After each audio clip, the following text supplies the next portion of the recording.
bastards are gonna own me. Are you ready? You bet your ass I'm ready. You know, I'm not a big fan of that bark like a chicken, cluck like a dog stuff. They think they'll beat the devil. Nobody beats me.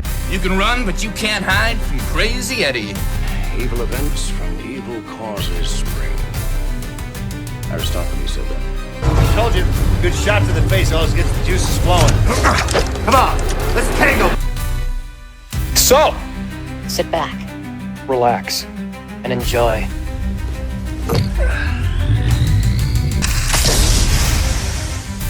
Oh my God. You are psychotic.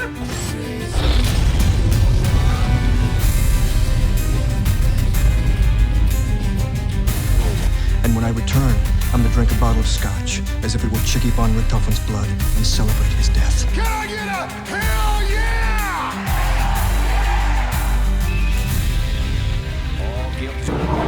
Things I do for these people. It's a bit more than I could bear.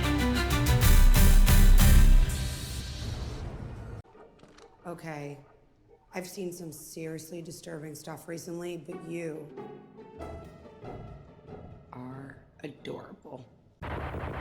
It just reminded me so, like, I was thinking more of the behind the scenes stuff, which I could still talk about, but like just, you know, the day that Bruce rented a boat for all of us and we went on it. I was like, oh my God, like, Oh, that sounds boat. fun.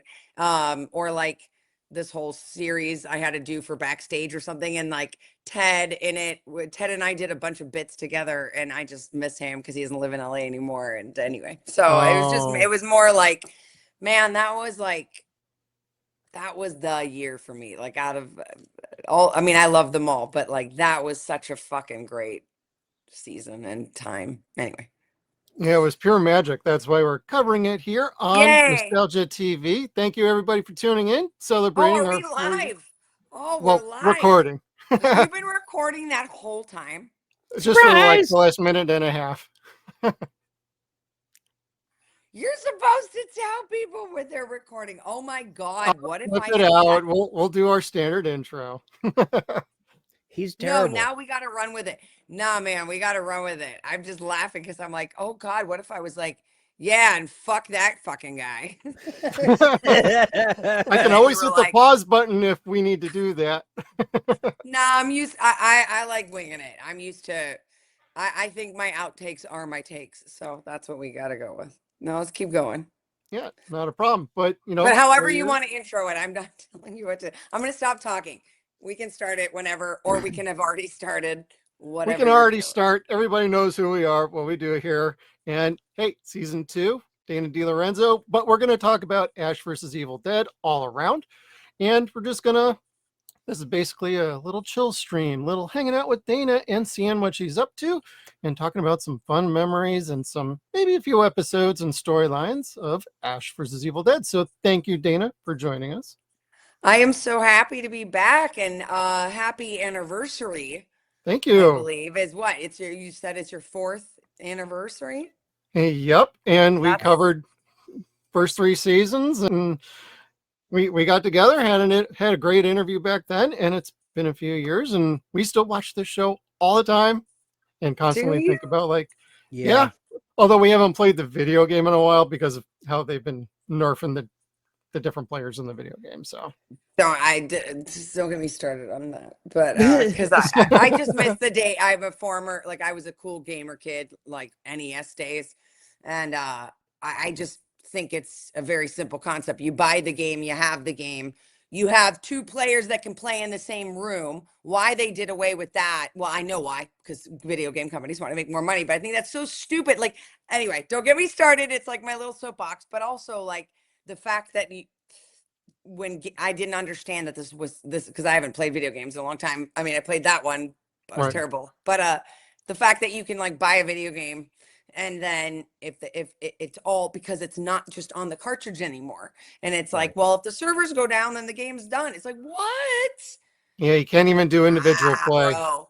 Yeah. Give me those cartridges you had to blow in a few times and press them in. Take 20 minutes just to get the game to start working again if it was an older game. And then I'd take that any day over like, well, servers are done now, you know. Anyway. Hey, at least you tried.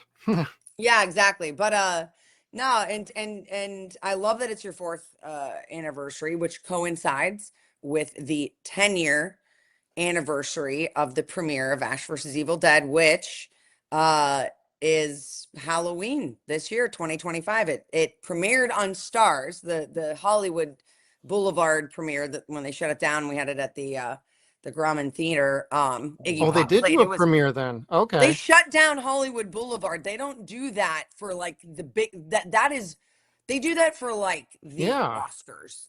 Oh no, it's wild. And then Iggy Pop had a full-on concert. Like Get Oh, out. out on the damn. streets. Yeah, no, it's crazy. You gotta look it up. There's the photos of on Getty are I'll write that crazy. down. But yeah, that was wild in the best way. It was, but I mean, nothing could prepare you for that ever. But anyway, so I love the auspicious timing of all of that, but also to give you guys credit, when we were talking about this before, I don't know if you were going to use it at all, but it's not that I reached out to you. You guys posted it. I happened to see it. Apparently Kev says I was sick, or that's what I told you at the time. I'm sure whatever I told you, I believe whatever I told you that is the truth. I just can't remember, but there was some reason why I was like feeling nostalgic or something. I'm like, oh, I'll listen to a few minutes of this. And you guys were so good, and I loved what you had to say. And I just, even though I can't remember specifically what it was, I was like, oh, they really get it. They get it. Like it was, I don't know, something.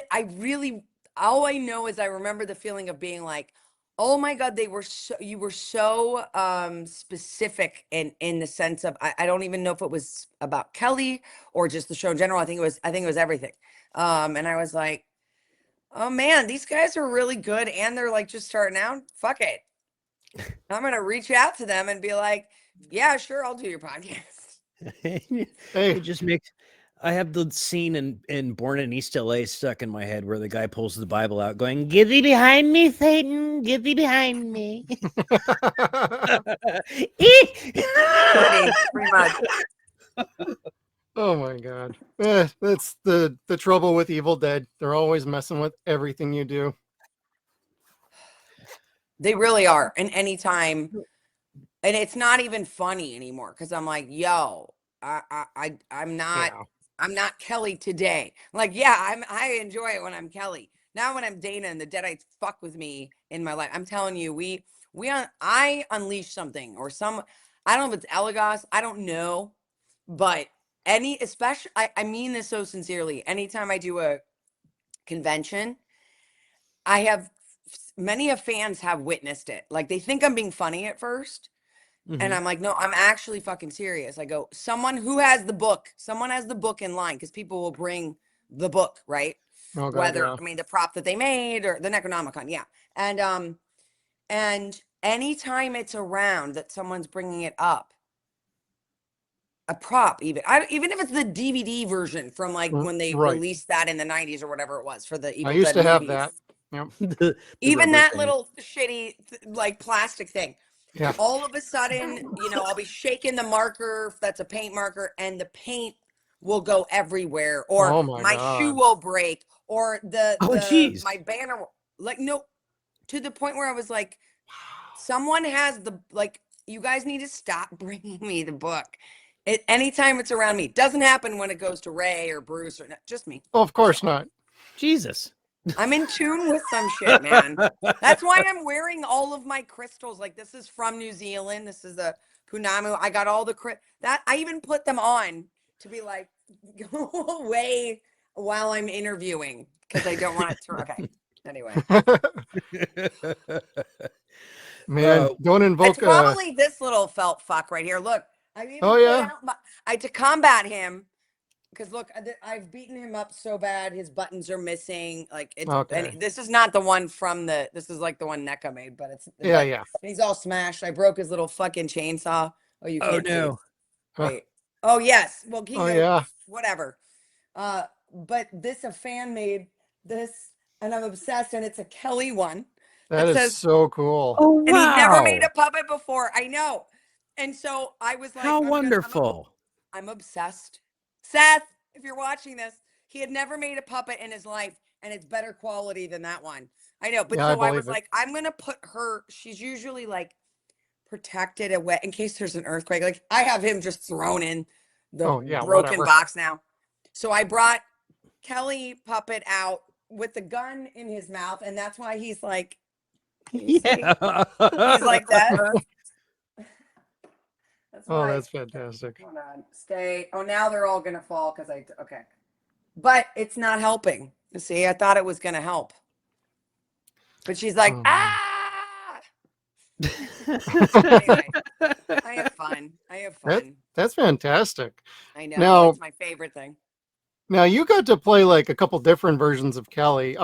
This is probably the only like season specific question I have. Like as far as like season 2, you got to play like both evil Kelly, badass Kelly, and also like asylum Kelly.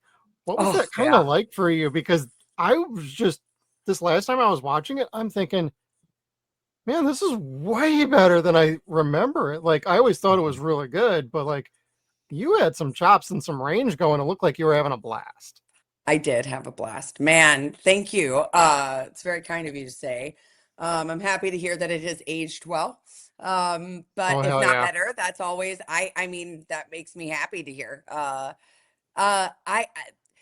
Since you said the asylum and that's, I like, as soon as you said that, I was like, oh, so One Flew Over the Cuckoo's Nest. I think I had to read that in middle school, like 7th grade English or whatever. And then, it was like distinctively one of the first books where I was so excited to just keep going. That was required for school, right? Like I think Goosebumps came first, but that was just for, you know, when you're a kid and it was for fun. But like this was like, oh my God, this is so good.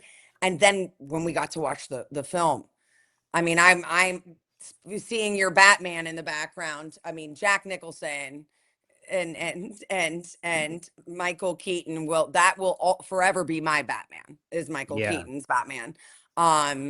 Love all the other iterations, but why I bring that up is so Jack Nicholson, I loved him from a young age because of Batman. I had a younger brother. I could recite probably every line from that movie. So then getting to after the book, I loved getting to see One Flew Over the Cuckoo's Nest. God, this is such a long-winded answer. Sorry. This has nothing to do with anything, but just to let you know that like it was obviously an homage to Cuckoo's Nest. I mean, down to like Bruce doing a little, he does, I'm sure you guys caught it, that one little line where he does it kind of like Jack when he's talking to Lucy as Nurse Ratched. This is, if I can pull it up, I'm gonna, oh, it's because I have my phone on airplane mode to help this. I don't know if I posted it. I might have. It's somewhere out there, but I did come across this. And that scene where we're in the rec room and we get to destroy the room. Yeah. It was quite literally one of the highlights of just my life as Dana, because I grew up with a very, very clean, like OCD, not in a bad way, but like my mom was a little OCD. Yeah. Like you had to have things in their place. That was my mom too. And you know, and now as an adult, I'm very messy as a result. But anyway, I was very, you know, tidy as a kid. But like getting to destroy, like I was always we were good, very good kids. I'm very strict Italian parents. So getting to just destroy the room. Now we all had, I was only allowed to do certain things like flip the table or flip the table, flip the chest. But I remember telling Brooke, who was one of the heads of the art department and like set design and decor, like set props really too. And we did it. We were only allowed to do. We only ended up doing 2 takes. But she had said, but when I did it the first time, and I was like, that was so exhilarating. But then I'm like, I gotta help you clean up. I feel terrible. She's like, no, you don't. Like, I'm like, no, I made a mess. I'm cleaning it up. So because we had to reset, it was a lot to reset, right? Oh yeah. Because it wasn't just me; it was everybody in the room. That's when like everyone's going crazy, right? Yeah. And quite literally. And I there's a picture that the on-set photographer, let me see if I can get that. The on-set photographer took, you know, when they do like action shots. And I am leaping off the ground, like pure joy in that moment, because I'm like, oh my God, I'm get to be an actor right now, and I'm playing, you know, insane alternate universe Kelly, while also in the same universe, then switching to Kelly, you know, all those things. And I get to destroy a room, and it was all the things. And I call this my, that's what it was. Everybody who was watching on the monitor was like, you leapt in the air so high. And they caught me on the coming down, but they said seeing it on the monitor live, they're like, you jumped so high you were out of frame. They're like, they're like, oh yeah, you're like Michael Jordan. I'm sorry to my Kiwis watching. That was a terrible, terrible Kiwi accent. I found it. Wait, did I find it? Okay, wait. Okay, so this is, by the way, this is what my phone looks like. Of like, oh, this was with the broken hand they were trying on when I have the prosthetic arm. I broke that when I had to go. I'm sorry, too many trains leaving the station of thoughts, and I need to focus on one train. Yes, that one when I had to break that prosthetic arm, which was made of a mold of my arm. I mean, they made that. It took them 6 weeks. It's a lot of work, right? Because the way that it had to be, and I quite literally fucking broke it. Like, I did it so hard on the second take. And so then the finger, is like, I think it was the ring finger ended up, see how it's like standing up there? It ended up being broken. So we had to kind of fix, like, because when I had to do another take or two, like, you couldn't let it be broken before. What an idiot. Yeah, like my makeup person was taking all of the, and anyway, okay, wait, where's the one of me? Like, this is not it, but this is getting there. Like, that is just me. That is crazy face, but it's me. It's pure joy. Where's the leaping one? I just saw it. God, I could sit here and just I could literally, here's when I broke one of them. I could literally just go through here and just do a slideshow of all the crazy. There's a reflection for some reason. I don't know. Wait, but where is all right, if it takes too much longer, wait, I know it's right here because see, these are the shots. Oh yeah. But there's one where it's gotta be right here. Why is it? Oh wait, is that it? Anyway, maybe it's not worth it. You guys are gonna see it and be like, definitely not worth it. Damn. It's the one with Bruce in it though too. Oh, okay. Anyway, you guys can look it up. I thought maybe maybe that's why I don't have it on mine. Maybe it's because it was the set photographer doesn't release those until they're released on. You know what I mean? Yeah. Until the episode airs. But it's going to piss me off because I know I have it and it's probably just saved wherever it's saved. And so, you know what I'll do is when I find it, although it'll take, I mean, this is ridiculous. I know, but it bothers me because now I want to see it. To be able to do that, all of that as Kelly, and then play evil Kelly for a minute and like fight the puppet, which again, an homage to Evil Dead and to Ash and Bruce, you know, like all of those things. Like, that's why I think season 2 was my favorite. Maybe because we had already done a season, so I kind of knew what to expect. I do feel like in a lot of ways everything came together. I feel like the show just hit its stride in a way that you do as like in your sophomore year of anything, right? Oh yeah. Yes. But that's not to discredit the other seasons. I mean, obviously season 1 has its all, that's a whole other bucket list thing for me too. I mean, I got to do so much in that. But yeah, season 2, man, I feel like I really got to to play. And also like Girl Interrupted. It was one of my favorite that came out when I was in, I don't know, high school or something, middle school. I don't know. And so like to bring in that to that as well. Yeah. Yeah. It was just I mean, I loved the writing. We had such talented writers and showrunner, and tip of the hat to Craig DiGregorio. And yeah, I did. And I also like got to do a lot with Bruce that season, because that was when they kind of had Ray with Lucy. They separated the trio and multiple times. Yeah. And so I just also have really fond memories of like the two scenes in that Delta with Bruce, and one of them shit. That fucking boner mobile, as that's what Kelly calls it. I did like that line so much. Season 3. Great, I'm gonna die in this boner mobile. What a great line. But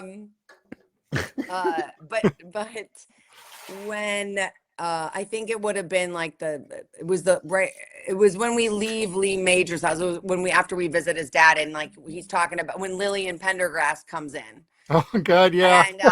And oh just Jesus. Just that little scene. I can't remember the lines, but I remember I really like it was something. Oh yeah, it was something about Ash was telling Kelly about the time he slept with someone, and I'm like, if the story doesn't end, I'm gonna shoot us both or something. Yep. And then Lillian Pendergrass walks up to his dad, to Lee Major's house, and I was like, whoa, looks like somebody, and I don't remember what it was, but like that scene was so short in the car with Bruce, but that was, I remember, a really fun scene, because I just got to play with a lot of things with him with that, like being really annoyed, we just got to have fun with that. And then the other car scene where we improvised a few of those final lines, if I remember correctly, when it's before the Christine homage, with those kids who stopped the car, not kids, but like the teenagers. Yeah. And Bruce says, sorry, I keep switching between like Bruce, Ash, Kelly, Dana. Okay. But Ash says something like, yeah, call me when your balls drop, son, or something. And like, oh, that's like, you're a piece of shit. Car is a piece of shit. And doing that with him. So then those last few lines with Bruce and I, or then when I go like, yeah, enjoy puberty. And like, that was like an improv. Where we just kept playing top. But Bruce had an improv before that. And so there was one take where they let us just like bop, bop, bop, bop. And then they ended up using two of them. So I don't know.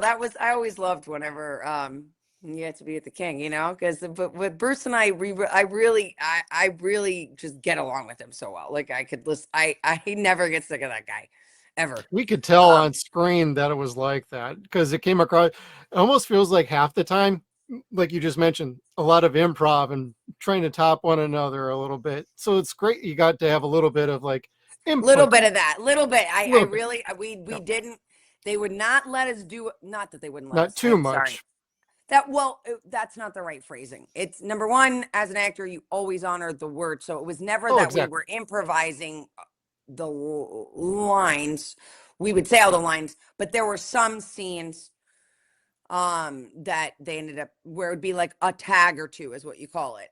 Like the up shits, those 3 lines, like it was supposed to end on Bruce, and like the up shits, like, oh yeah, or something like, yeah, he says, Ray says something, and then I go, yeah, up Schitt's Creek. And then Bruce goes, without a paddle, like those kinds of little things that were added on in the moment after a few takes. Sure. But yeah, we didn't have a lot of time to do that, because as fast as the show feels when you watch it, it's 3 times as fast when you shoot it first. And it really, we had Sam's episode, which we had all the time in the world. It was wonderful. Of course. 7 or 8 takes we shot in order, which after that age, like, I think people are shocked when they realize, like, wait, I'm shooting. Oh, that's funny.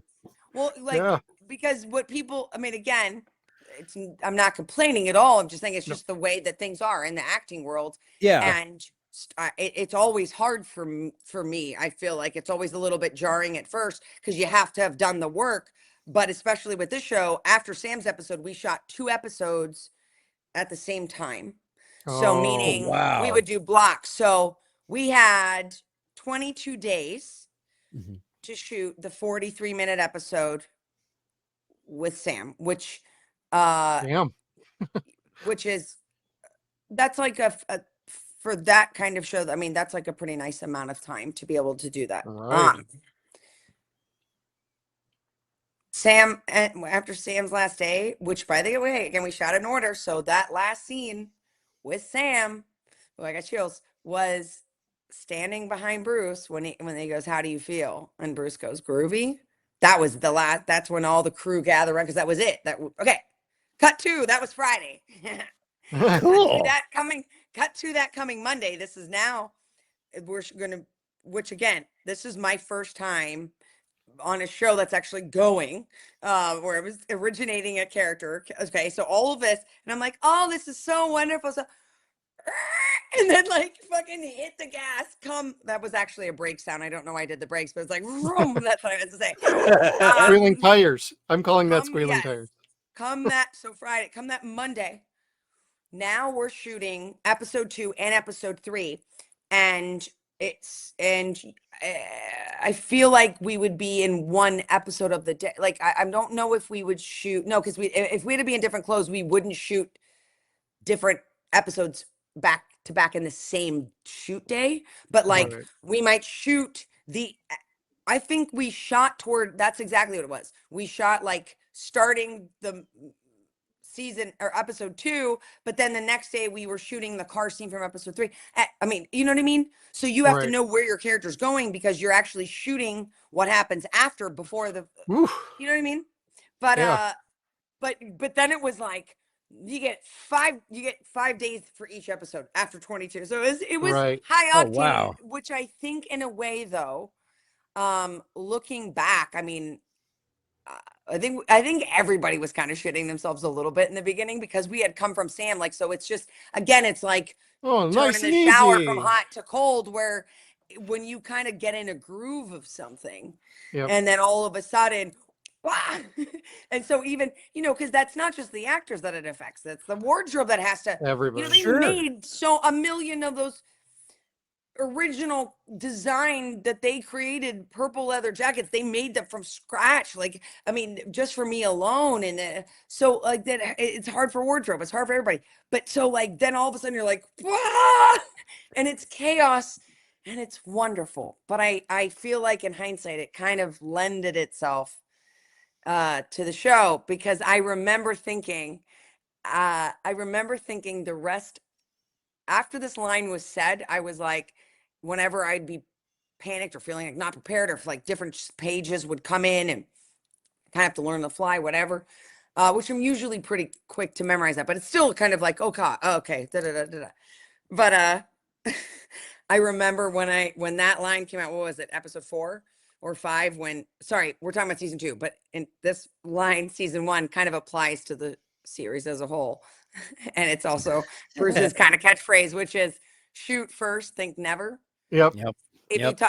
I immediately, when I heard that, I took it. I mean, I carried that with me of like, shoot, film first. Like, that's what you say. You're on a shoot. So you shoot first, think never. Like, just don't think. You got to just do it, And you get to deliver that line at the end of season 2 yourself, in how your own sort of way. Like, probably like, how they scripted it, but at least you got to have your own how variation. They scripted it, and I thought it was a little clunky at the time, and I didn't. But I was like, I'm not gonna question it. I'll just do it. Yeah, shoot first, ask questions never. I think it felt like they were setting you up to be like the next kind of Ash character for the show. Paulo was going to be his own character. It felt like just the one line in season 2, you're like the daughter I never had. Yeah, like, I think we talked about that before. They definitely were gonna put little sprinkles, which they did, to have little sprinkles in there, so that once the original ending was happening, which was not, I think we talked about this already, but it was not, in my understanding, it was not going to be permanent, that I was Ash's daughter, because I was not It was that he fucked up the timeline. That was the whole Right. concept people weren't getting.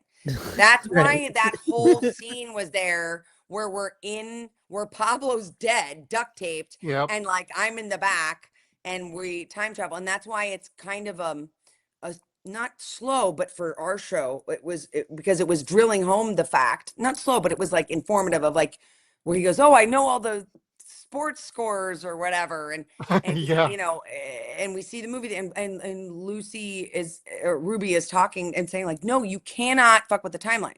So the whole point was that, and it's not like, oh, we reveal, kind of like what they ended up doing, where it was like revealed she was his daughter all along.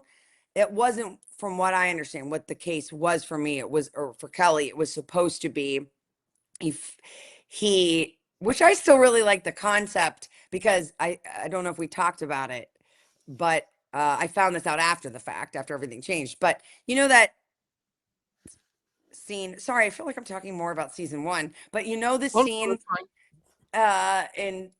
with Mimi Rogers, the great Mimi Rogers, at the dinner table, right?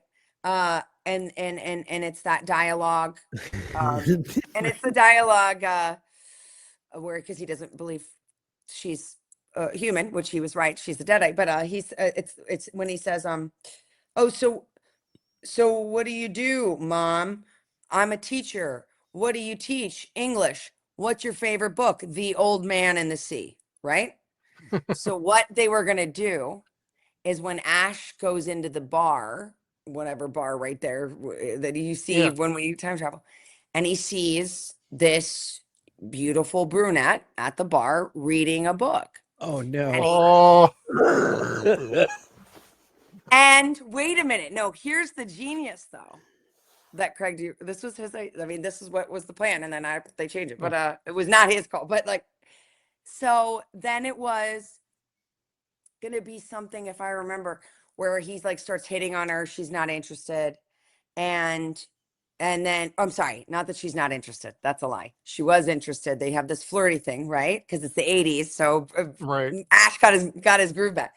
And he goes, oh, so what do you do? And she's like, I'm a teacher. Oh no. Flirty though. So it's the same scene, only flirty. Oh, and he's like, well, what's what do you teach? English. I'm doing a very terrible, that's not how I flirt, but you know what I mean? I'm just trying to show the juxtaposition as opposed to when it was like very combative. And then, but then all of a sudden you're listening, you're like, that's how it was. People were going to realize it was Kelly's mom in the 80s. And then you see them in the bathroom together. And then was supposed to be then with Ruby, right? In the woods about fighting the tree. And as that happens, then we see the book open up, because that's, I guess, we were looking for in that episode. To go back and undo everything.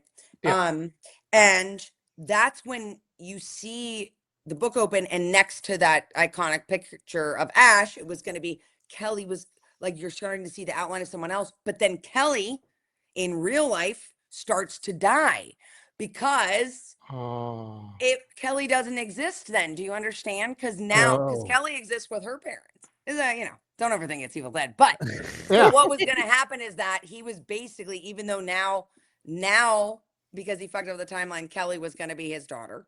And now in the book, but what does that mean? Because then Kelly doesn't actually exist. So it was the idea that then I was dragged into hell or something, because I don't really exist, but I do. And so now I'm in this weird thing. And that was going to be the quote unquote cliffhanger, whatever, or starting off point. To then jump into season 3, is that we have to go back and save Kelly. Or we have to get Kelly. But but then I think the plan all along was always to undo it. I mean, that's always Ash's plan. Yeah. So I know that, like, we had talked about this before. It wasn't that, I don't think it was ever, I could be wrong, but from my assessment is that I don't think it was ever going to be Kelly is the heir apparent. I think what was so great about Ash and Kelly's relationship, regardless of anything, is that she did have a lot of his qualities, but on her own account. Like she learned from him.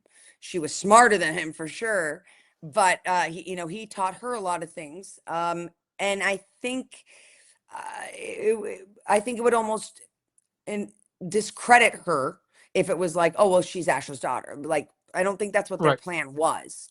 I think that's what became the plan when they were like, well, we kind of have where we're going to go for season 3, but now we're not doing this. So let's make it an actual daughter, which I'm so grateful for, because Ario Carver O'Neill is one of my best friends and I love her so much. And I was so happy to have her, and Lindsay played Dalton. So it all works out. But I just always think, I'm like, if ever there was like a lost, if they ever needed like a special or I don't even know if this is not what we would continue with the show, but I'm always like, man, if there was ever like a world where we came back for something, the show, I'd love to see like they really need to explore that. I just go Ghost Beaters, you and Ray. It's moot now. What? I go Ghost Beaters, you and Ray, and Bruce can show up maybe every great once in a while for like a split minute. Like you call him, he does an audio on the phone. Like, the hell you calling me for in Jacksonville? That's what I said. Last time we saw him, well, actually, Ray and I barely saw either of them at the only con we've all done together this year, which is a bummer. Really. But it was Texas Frightmare, but it was so crazy. And Bruce was so busy and doing Last Man Standing, so we didn't even get a dinner together or anything, which we all usually do. No. But because I miss him, I never see him again. He lives in Oregon. You're with these people. That's why. Oh, are you too, Kev? He's an hour away from me. Yeah. Yeah. I've actually I met him here and I bought weed with him. Yeah, that's great. Was it good? Yeah. It wasn't that shitty Maui Wowie, right? No. They accidentally gave me his license, and he was with his wife, and everyone was kind of like, wait, you told me this, right? Yeah. And I was kind of like, tell the story again. Sorry, I just realized that we're not just having a phone call, that there are people who are listening. Tell a story that like they accidentally gave you his license because you need the license to go into the weed store at the time. Yeah. There's most of the dispensaries in Oregon, you have to like hand them your license as collateral. Right. And for whatever reason, they handed me Bruce's license, and like I am like a foot and a half shorter than Bruce. I'm telling you, they did that. I feel like one of them's like, I'm about to make this fucking guy's day. Here you go. And people had been staring at him, and he very much had not wanted to be recognized. Like the first person that recognized him when we were sitting in the waiting room to come in was like, he was like, hey man, has anyone ever told you that you look just like Bruce Campbell? and Bruce is looking at a magazine and doesn't even look up and goes, that's weird. That is exactly what Bruce does. And I'm just sitting there dying inside, like the little girl inside of me just like just going nuts. That's so Bruce. You delivered that perfectly. He's actually said that kind of line before. That's just so subtle. And like it's so Bruce because it's so Bruce. And also in fairness to the guy who's stoned probably out of his mind. But even if he was sober, this fan, I can attest to this. Like if you're not expecting it, which why would you be? Maybe this guy, I mean, sure, if you know Bruce Campbell lives in your neighborhood, that's different. But this kid, the guy probably didn't even know that he lived in, and here he is just sitting there, and it's like your brain would be like, is that Bruce Campbell? Oh, why would Bruce Campbell be in Oregon? And this just, you know what I mean? Yeah, he lives here and I live here. Why? Well, oh, really? That's only like so far apart. Okay, well then hell. But no, he apparently... did the guy ever figure it out? No. That's the best part of the story. Yep. And That's when the they best. handed me the license, I'm like, how do I announce this without like, breaking kayfabe, for lack of a better term? Like, I don't want to blow his cover. And I very timidly like tapped him on the shoulder. I said, I am so sorry, Mr. Williams. They handed me your license on accident. And he just kind of had this weird look on his face. Oh, thank you. Thank you. And I'm like, I have to He go picked now. up what you were putting down. Yeah, like, Yeah, but he also probably took him a minute to be like, what the fuck are you talking about? Another stoner here? Like, fucking nerd.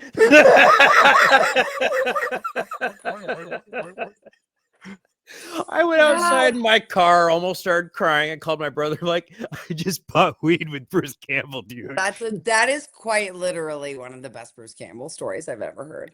And my brother's like, why you got to make stories up? All right, I gotta go.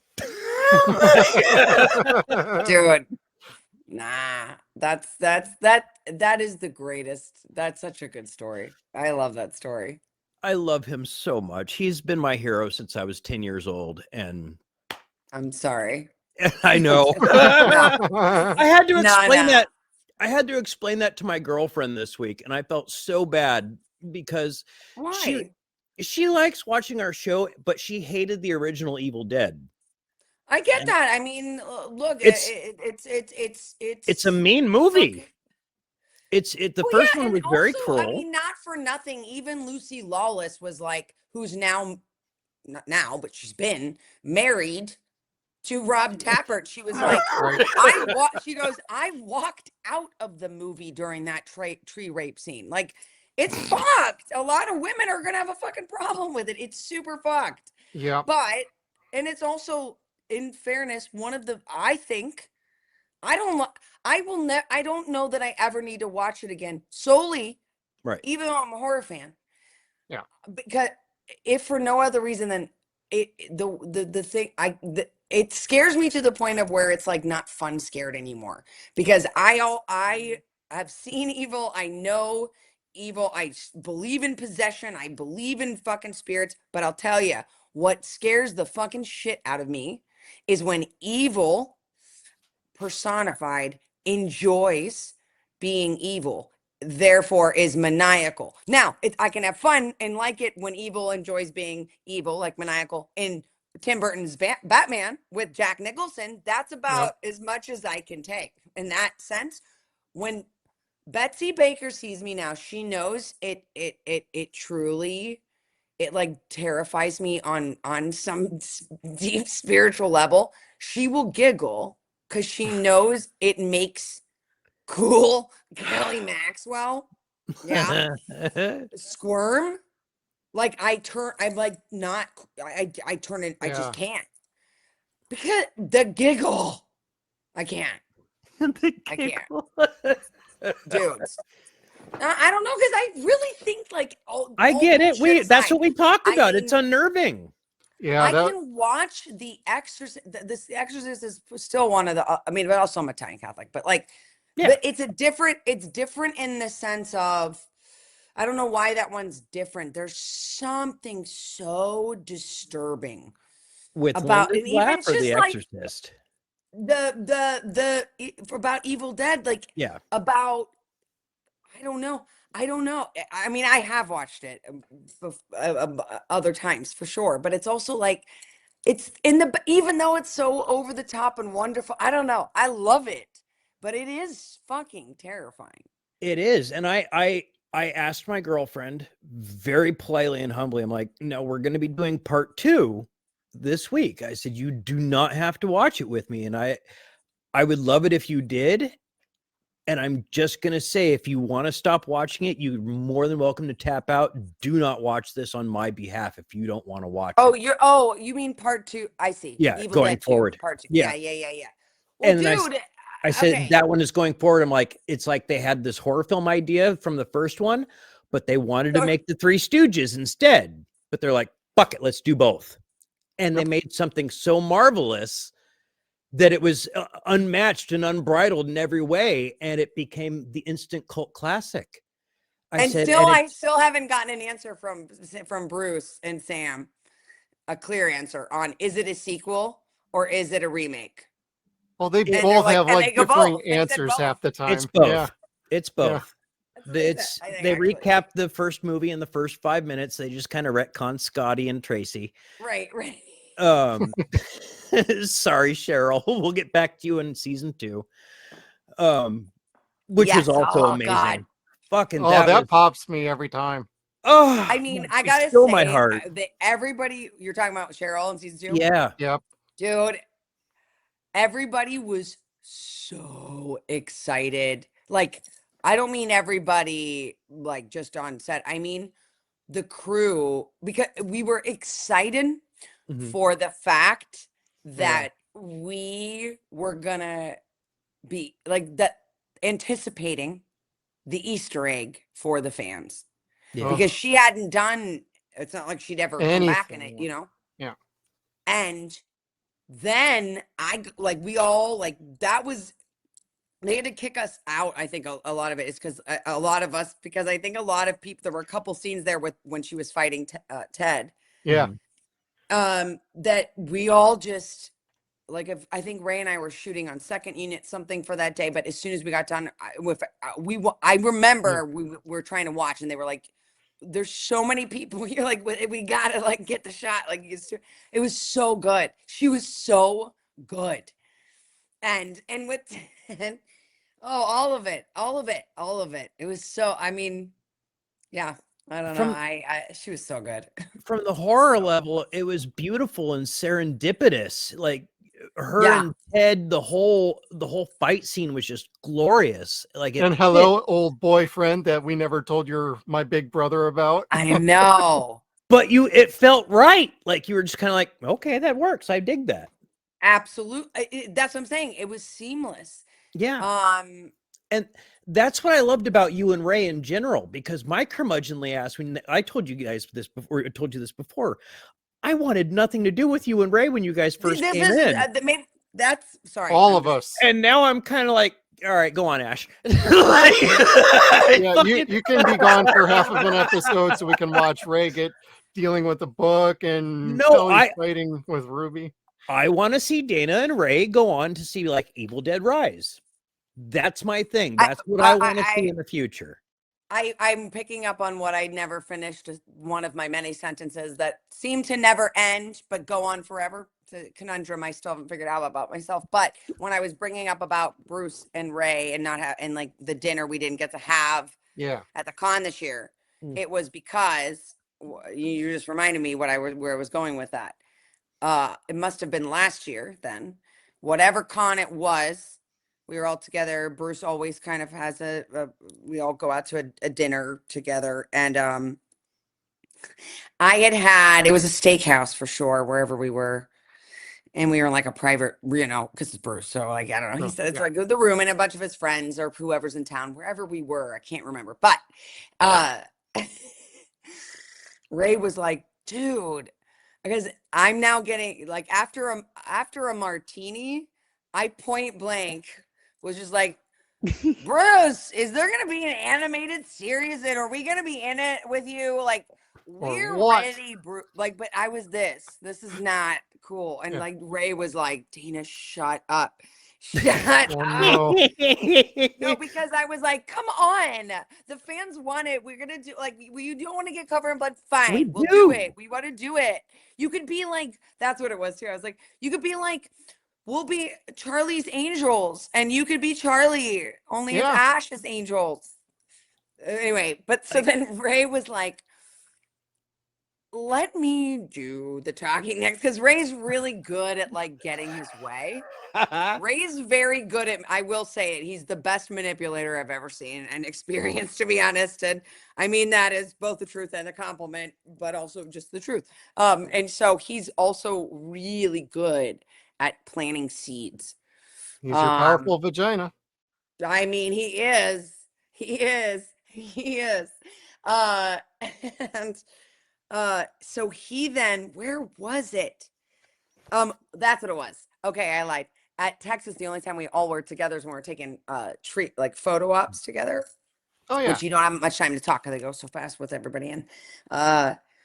Ray was like, So I feel like, what if we did, like, he just came in saying it to Bruce, and I was like, yeah, what he said. No, what I said last time. He was like, what if it's like an Evil Dead Avengers, where it's like Mia and this and that and everybody together? I'm like, yeah, that's such a fucking good idea. And Bruce is like, huh. And he's like, you know, and you could come in, do your thing as Ash, and you could go, and he was like, and like, it was really, really funny. That's what the game was. A little bit. But it's right, and it's also, yes, and it's also like, but then do it as, you know, it's like, even if we do it as a 90-minute movie, even if it's a movie that's only, you know, like VOD, it doesn't need to be necessarily even in theater, like, just like a special. But like, yeah, exactly. It's Warner Brothers. The sky is really the limit. Like, it's What do you up mean to Warner Brothers? Warner Brothers would be the distributors at this point, wouldn't they? I thought, Because they're doing the Evil Dead Rise and Burns that's coming all out next very year. different. I could be that's actually right. I'm popping off. Don't quote me on it. What I do know is I no, don't listen to me on any of that. But animated rights would be different. So, and I'll be quiet then. Yes. No, but also I actually don't know what I'm talking about. For some reason, I thought it was Lionsgate, but that was just for our show. But that was just for physical media. Yeah. That, yeah. Don't listen to me. I popped off. That was wrong. I actually don't know. It could either way. If it's Warner Brothers, hey Warner Brothers. Right. We love you, whoever Mr. it is. Zaslav. What? I said we love you, Mr. Zaslav. But I just feel like, look, I guess the point of me bringing all that up was to say to you, when you keep saying like, which is my favorite compliment to get, by the way. I love winning people over, because I was shitting myself before shooting, because I made the mistake of reading the comments of the likes of you, Kev, and the people where and I truly, week after week, would have like severe anxiety, because number one, you never knew if you were going to be killed off. And number two, well, this is more, again, why am I keep bringing up season one? But I'm saying, at least filming season one, I was like, they're going to hate me. They're going to hate this. They're going to hate sidekicks. They don't want sidekicks. This should just be, and so I thought for sure, like, this is it. This episode, we're gone. They don't need us. And like, season two, again, that's maybe why it was a little bit more relaxed. Cause it's like, oh, now I know for sure that the fans have embraced us. Cause the way it was looking was not, before we even started shooting, it was, which I get, by the way. I'm a fan of the franchise. It's about a lone wolf, you know, fuck sidekicks. But I'm so happy that they knew what they were doing, and they wrote such great characters for us to play, to like, you know, merge in there. But I'm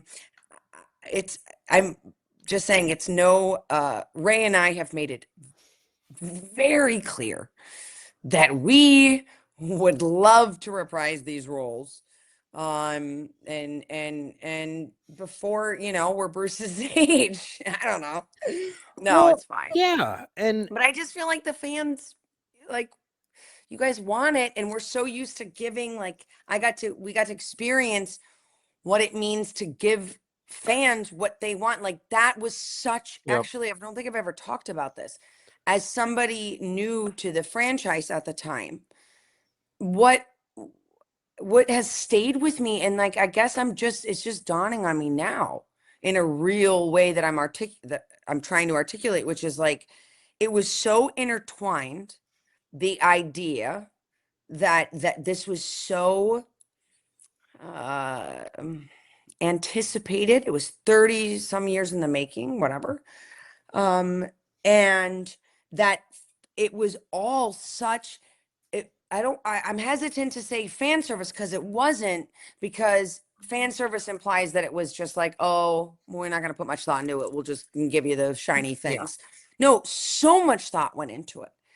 And every step of the way, but also without ostracizing new fans, people like my parents who had never seen the movies. And then they could watch the show and be like, oh, we get it. because they did such a good job of, hey, we don't want to be too, not expository, explanatory, or like, we don't want too much exposition for the lifelong fans because they already know the story. But we also want to be able to include the new fans who haven't seen it, right? New generation, Right. whatever.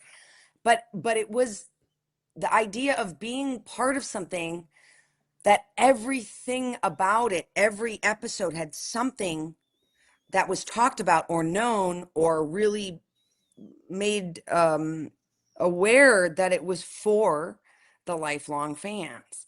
Even if it's just a little nod in one, I mean, every single episode. But let alone like when you get things like the cabin, that even I was there, that even Bruce Campbell walking through the cabin that was built in fake woods, 100 feet basically, or whatever it is, underground in like, I mean, this giant arena that goes under, you know, so it's cold but it's real trees. It's all, we shot a lot in the real woods, but the cabin was in this controlled environment. And I remember I did the walkthrough we all did with him, and watching, I guess I just really loved, I'm just very nostalgic for things and sentimental for things, for even for other people, that like, I loved that Bruce, like I loved watching Bruce's reaction, seeing the cabin for the I first would have time. loved to have seen that. I mean, I kept saying, somebody, why is there not a behind the scenes camera right now? But I think it's also, though, there are some things that are just better, like, you know, not everything has to be, but that's me thinking like a fan of like, oh my God, the fans would love to see what I'm seeing right now. Sure. Because he was just like, wow, like, and this was at the end of the season 1. So again, why do I keep bringing up season 1 if I want to talk about season 2? But he kept, at this point, I know that like, he's not like me. I get very animated and excited.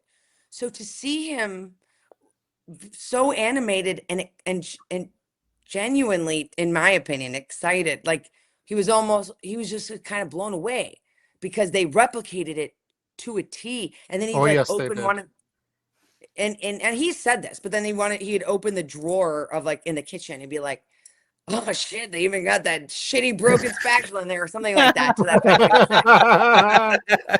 effect. But yeah, it was him and Rob and all, like a few of us was going, and he was giving, you know, kudos to the art department who stages all that stuff, and down to he's like, dude, this is bringing me back. He didn't say dude, that was me. He's like, but this is bringing me back. Like, there was not, and that's what I will say too about New Zealand and the Kiwis, and Bruce has said this in many interviews, like they don't cut corners there. They go 100%.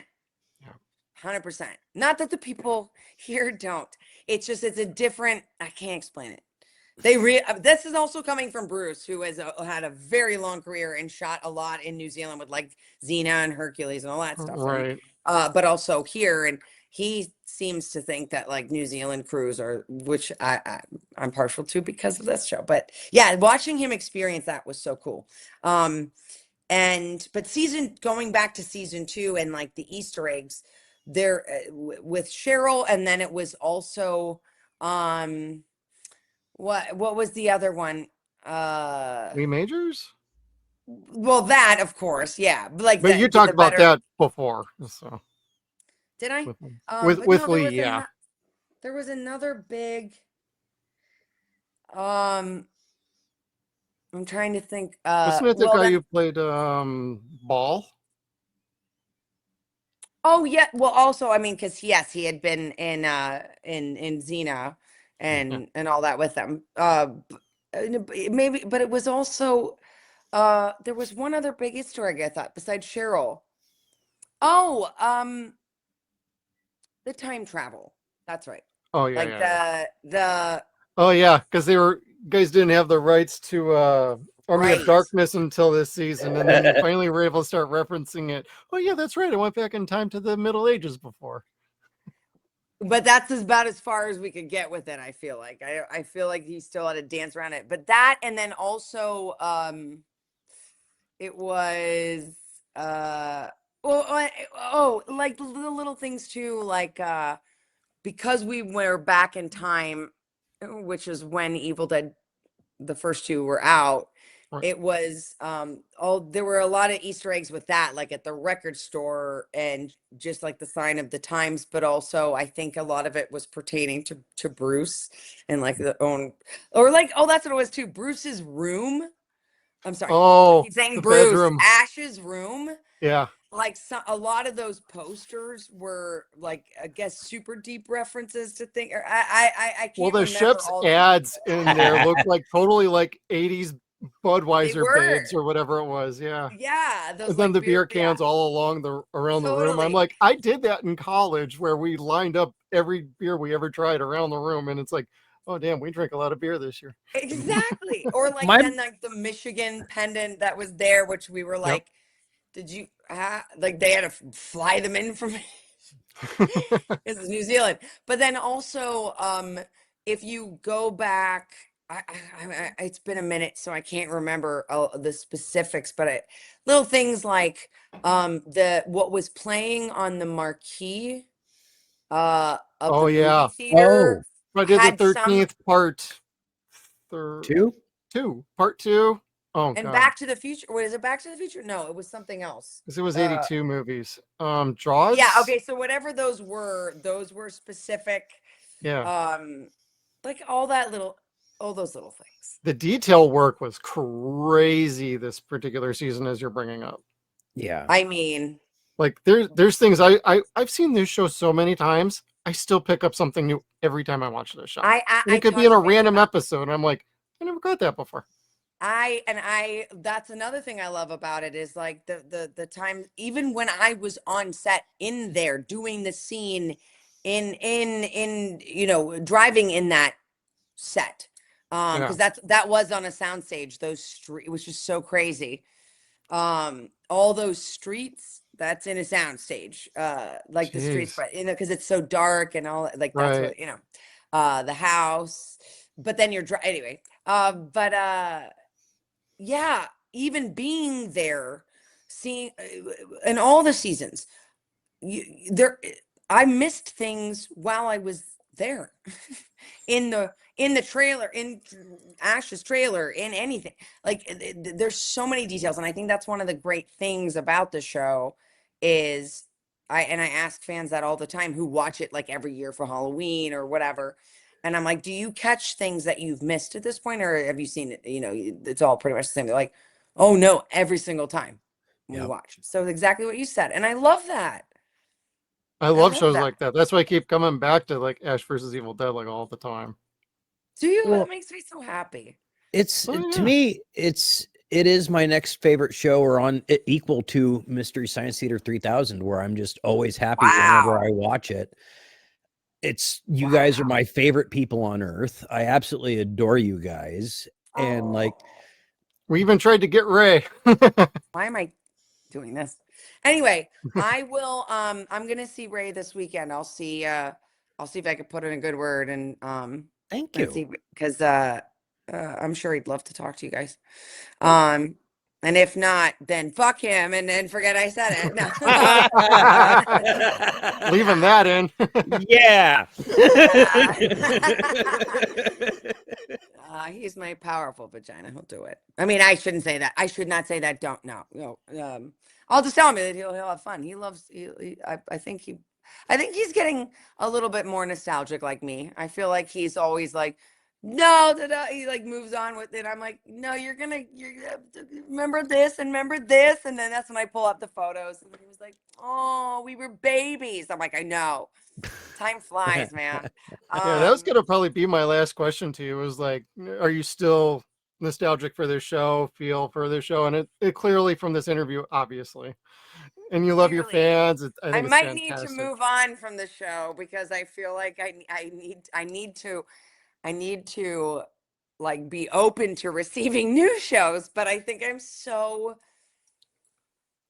Well, Kevin said you were on Tacoma FD, and that was a pretty good show. Oh, thank you. No, but I mean, I think I mean like as a to do it like another like right. I'm just regurgitating what I read in fucking horoscope or something today. Like, you need to, and I'm like, yeah, I do. They're like, you are so stuck in the past and you need to let things go and say and stop living in the past so you can be open to receiving new things. I'm like, I do need to stop living in the past. No,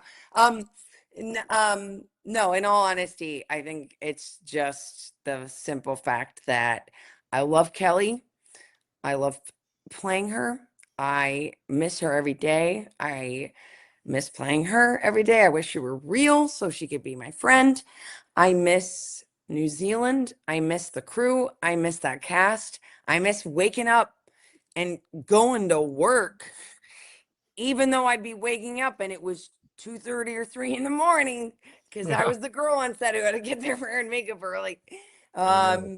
Well, that's what we're, those fucking boys is get it easy. No, but even those days when like the alarm would be going off and it's pitch black, and then you get there and you're out of hair and makeup and the sun is just coming up. And I remember anyway, I love getting to go to work and see Bruce Campbell every day and Ray and Lucy Lawless and Lee Majors, who still texts me, that sweet man. I love him so much. He's so cool. And Michelle, my dad would be fucking pissed at me if I didn't ask, because Lee Major's nice.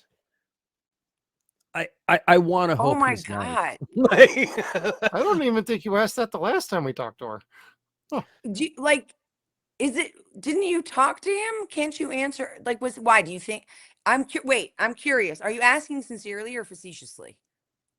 A little of both, actually. Like my dad and I don't really talk much anymore. Okay. So I'm imagining that he would want to ask because I grew up with him. I thought you were asking. I'm sorry. I missed it. No, you're saying your dad would want to ask. He would most definitely want to ask, is Lee Majors as nice as he seems? Because my dad like totally looks up to Lee Majors.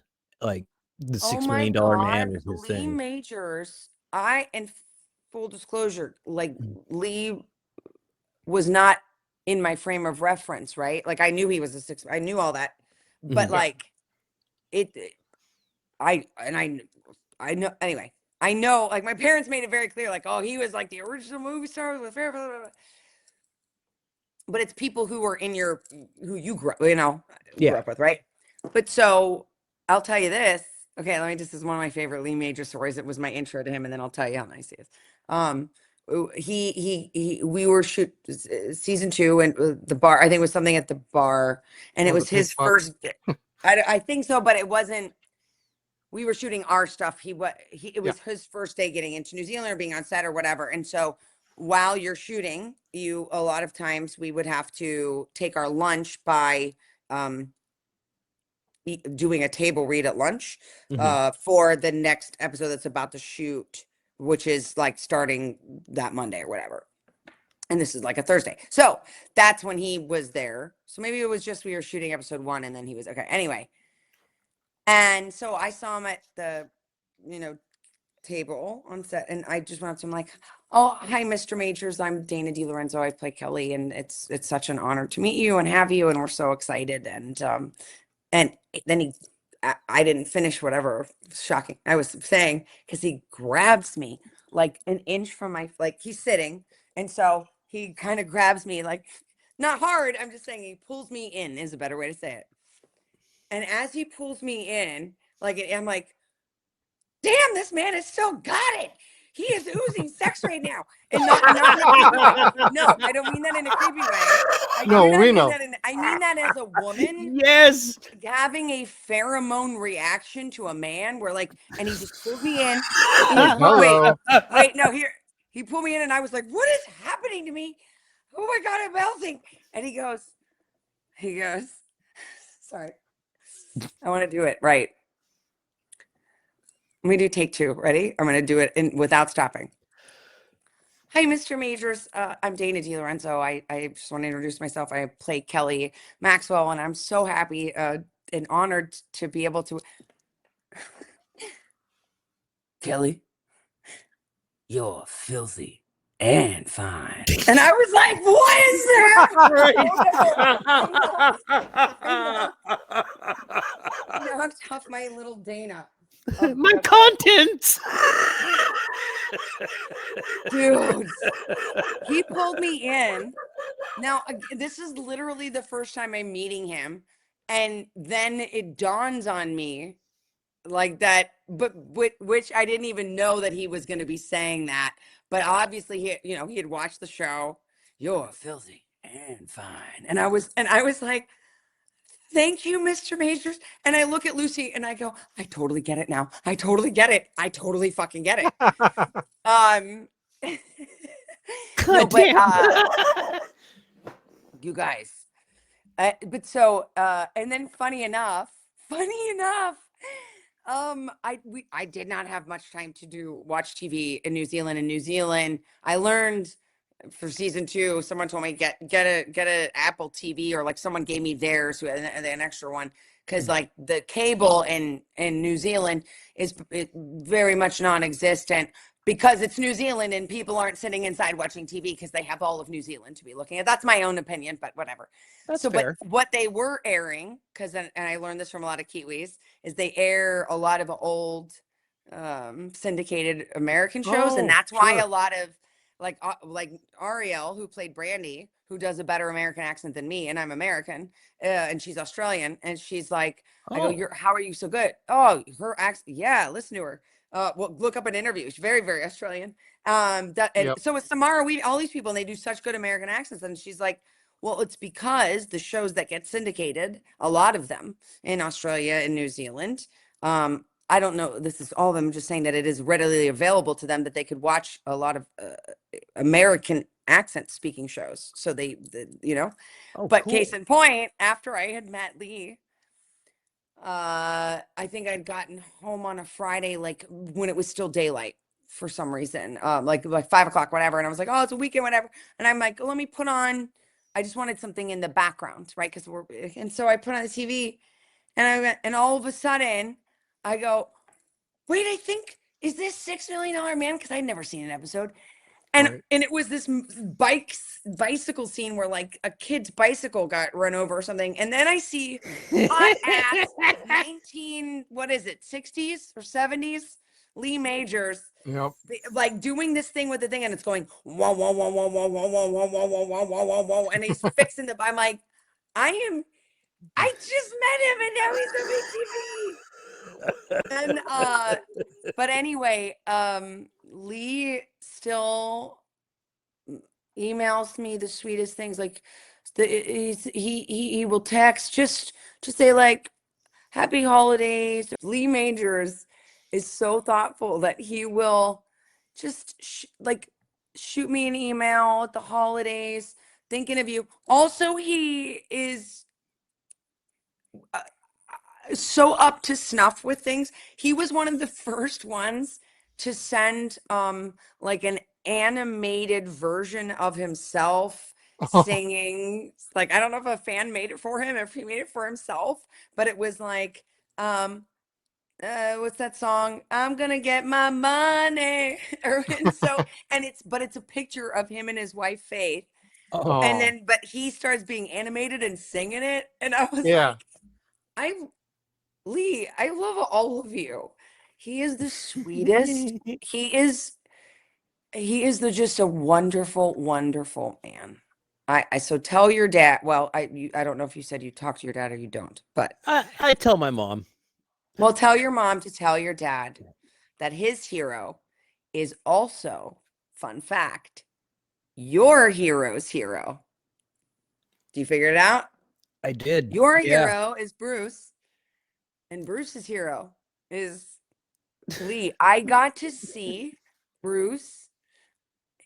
I hope he never sees this, but it's whatever. Fuck it. I think it's endearing.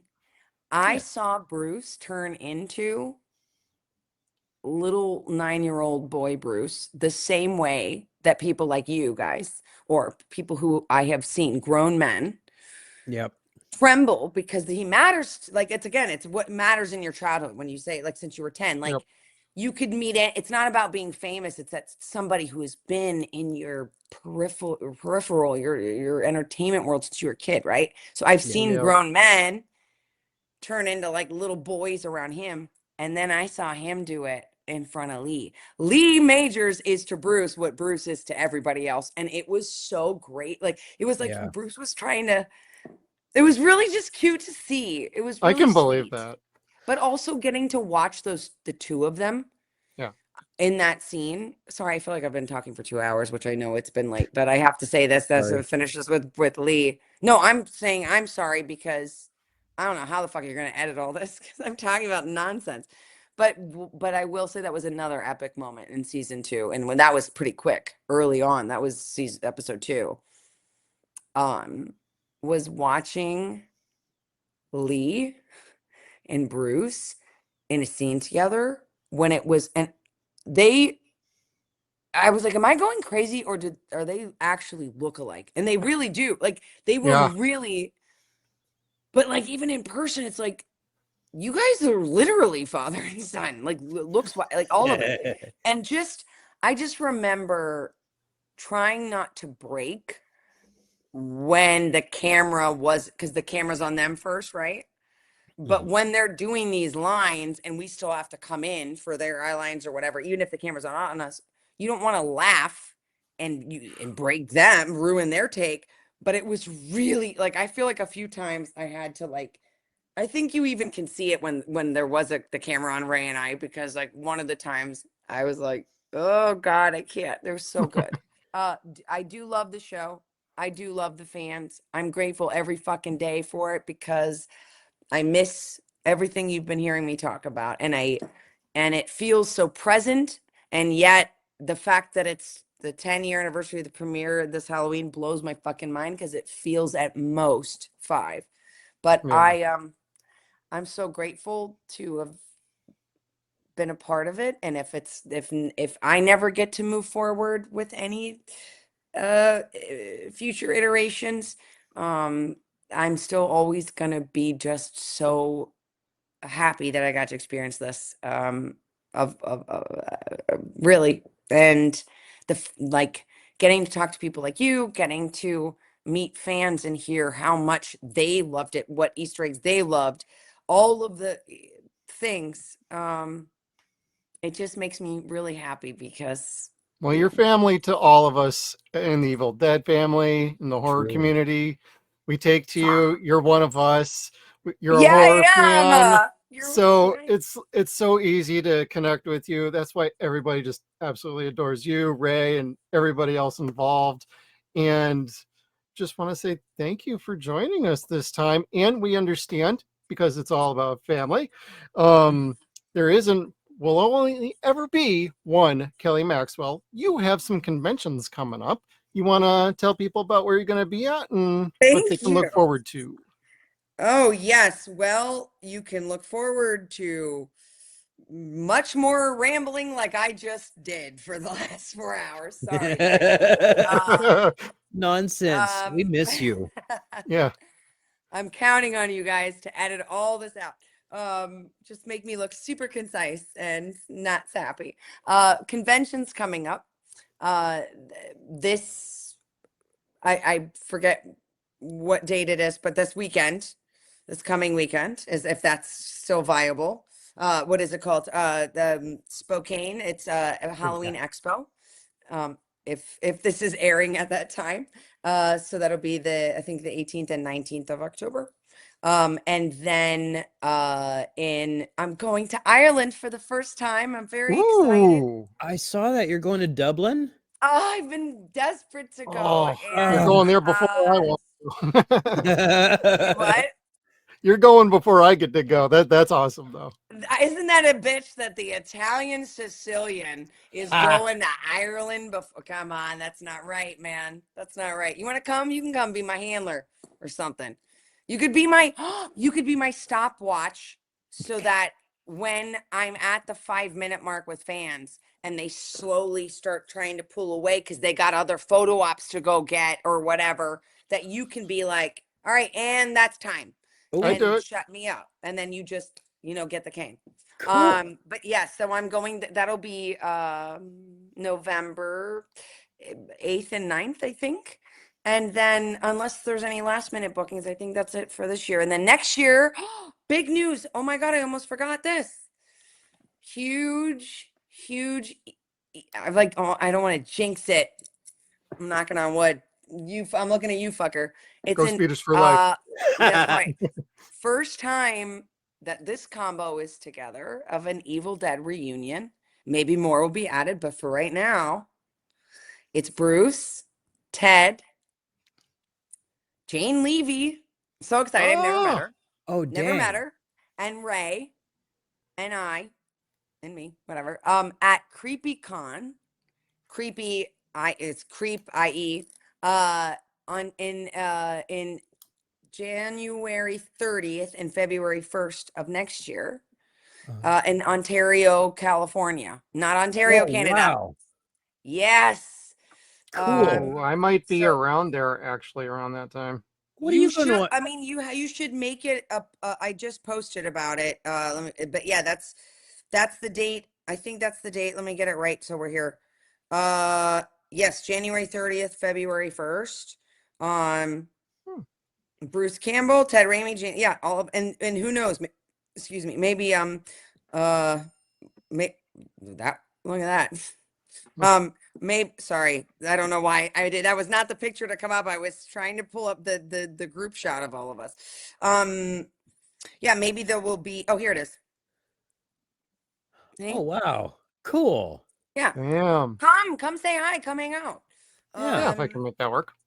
And then there's another one in February in Pittsburgh, but I'll hit you with those for now. But franchise reunion, it's being labeled as. So nice. I'm very excited. Shenanigans will happen, and if suddenly there's a bunch of fucking sinkholes that are opening up around that area, then you'll know why. It's because we're all together. That's awesome. Thanks for letting me plug that, and for absolutely. And I beg to do cons, so it's up to the promoters to invite us. So does Ray. So if I keep bugging the ones here in Phoenix and Tucson, it's like, yo, come on. Keep doing it, because I'm telling you, the Dublin fans, I think, kept saying, when are you going to have them? When are you going to have them? And it works. I know for a fact, because promoters have said this person sent us an email every week or whatever, every month. I don't like to put it on the fans. I'm do what I can, but I just am saying, if the promoters know that fans are going to show up, which you guys always do, they just don't know our names as like Ray's and I names as they know Bruce, but if Bruce isn't doing it, so. Just so you know, Ray and I are always like, we want to meet as many people as possible, because I personally just love fucking talking about the show, clearly. But so hopefully I'll get to see you guys wherever you are, if you're watching at home, and definitely you two. I think now we have to take our relationship to the next level, you guys, and meet in person.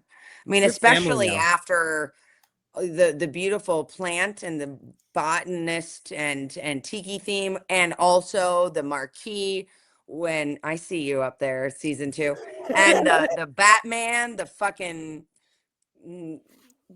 Tim Burton Batman. I'm here for it. Hells yeah.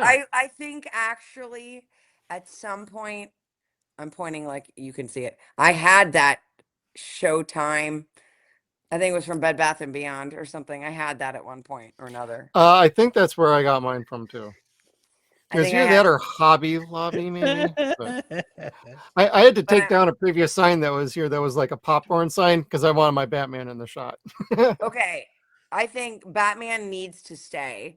Yeah. I think the popcorn, was it a neon sign? Another neon popcorn sign? No, it was just a flat lacquer board with this picture pop. You got to keep the Batman. The Batman is there. I also got the red Batman one up here. Oh, the battery still works. Cool. You know how, and that's cool. I got a battery pumpkin. That's about as late as I get. But that Tim Burton one is chef's kiss. It's the best. It is. It's my most. Hey, I hope your girlfriend watches that movie. What? Sorry. Oh, I was going to say that, and Ghostbusters, my most quoted movies. Batman. Oh yeah. I'm glad you're dead. Or Dance with the Devil by the Pale Moonlight. I mean, Usually, whenever I hear go for a somebody's an long time. asshole or somebody's a big pain in the ass, it's like, wait until they get a load of me. I know. Oh yeah. Ooh, but that's why in that same scene when the guy is like when he fries him at the end, he's ooh, we got a hot one under the collar tonight. And then, Yep. and then he goes, yeah, and then he's going around and then tightens his tie on the burning dead fucking skeleton that looks like some of your background, right? And he's like, I forget what the lead, and now I forgot the lead in is. He's like, well, Fratelli. Yeah, he's like mocking him for saying the name. He's like, I'm glad you're dead.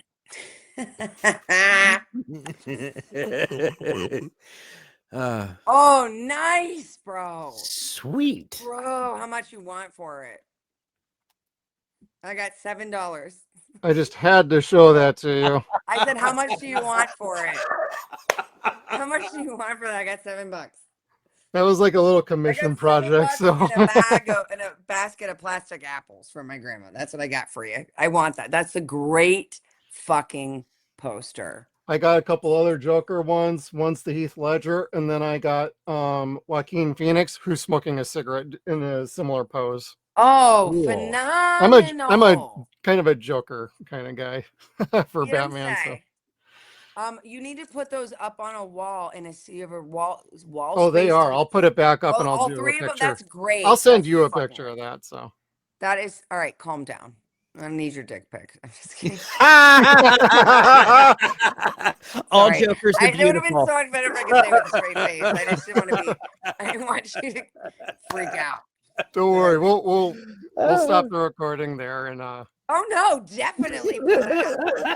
Okay, not yet then. General PSA. Penis SA. I fucking I'm turning into dude. my dad. A PSA, a penis SA. Don't send me your dick pics, everybody. Please don't. Like no. Dick Miller at best. I mean, no, but it's like just when women, when we want them, we will ask. Yeah, right. It's just when guys are just like, all right, sending out an unsolicited dick pic. Where's my postcard? Buddy me. It's like, no. All right, guy that I've never met. Because guys don't get it. Women don't work like that. You got to, There's a great parody song called Dick Pixito. And it's like like Dick Pixito. Yeah.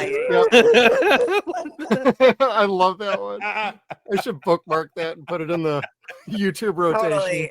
Totally. Oh, so funny. God, it's so good. Oh, guys. Well, I don't even know if we covered season 2, but you sure had to listen to a lot of my bullshit. I'm sorry. You're fine. But I really, really love talking to you. Thank you so much. We love you. You are our favorite guest. I'm just gonna slowly go down. Be like, all right. She's had enough of our ass. Bye. I should have just talked as a puppet.